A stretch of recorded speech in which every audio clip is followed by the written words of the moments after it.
দীর্ঘ ১৭ বছরের বেশি সময় পর প্রিয় জন্মভূমিতে ফিরলেন বিএনপির ভারপ্রাপ্ত চেয়ারম্যান তারেক রহমান।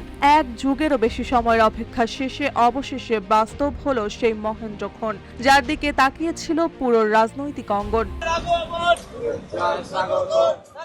এই প্রত্যাবর্তনকে ঘিরে রাজধানী ঢাকায় নেমেছে মানুষের ঢল। দেশের বিভিন্ন প্রান্ত থেকে নেতাকর্মী ও সাধারণ মানুষ ছুটে আসে এক নজর দেখার আশায়। বিমানবন্দর থেকে গণসংবর্ধনা স্থল সবখানেই জনসমাগম চোখে পড়ার মতো।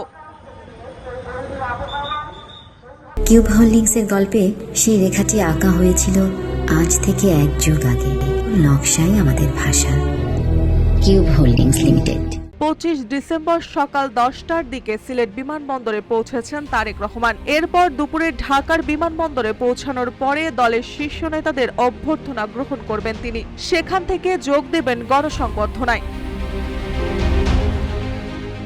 গণসংবর্ধনা শেষে তারেক রহমান যাবেন এভারকেয়ার হাসপাতালে চিকিৎসাধীন মা বিএনপির চেয়ারপারসন বেগম খালেদা জিয়াকে দেখতে।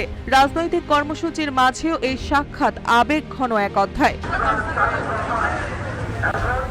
তারেক রহমানের প্রত্যাবর্তন উপলক্ষে রাজধানী জুড়ে নেওয়া হয় বহুস্তরীয় নিরাপত্তা ব্যবস্থা। বিমানবন্দর থেকে গণসংবর্ধনা স্থল এবং গুলশান পর্যন্ত পুরো রুটে মোতায়েন বিপুল সংখ্যক আইন শৃঙ্খলা বাহিনীর সদস্য। পুলিশের পাশাপাশি সোয়াট টিম, বোম ডিসপোজাল ইউনিট ও গোয়েন্দা সংস্থার সদস্যরা সার্বক্ষণিক নিরাপত্তায় নিয়োজিত আছেন।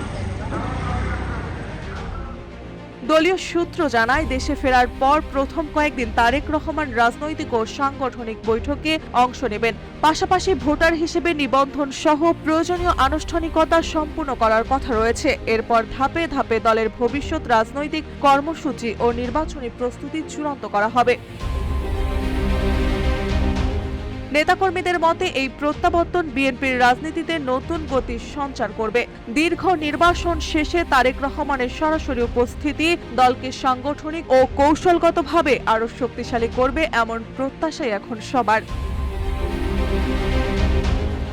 মার্জিয়া মৌ, রূপালী বাংলাদেশ।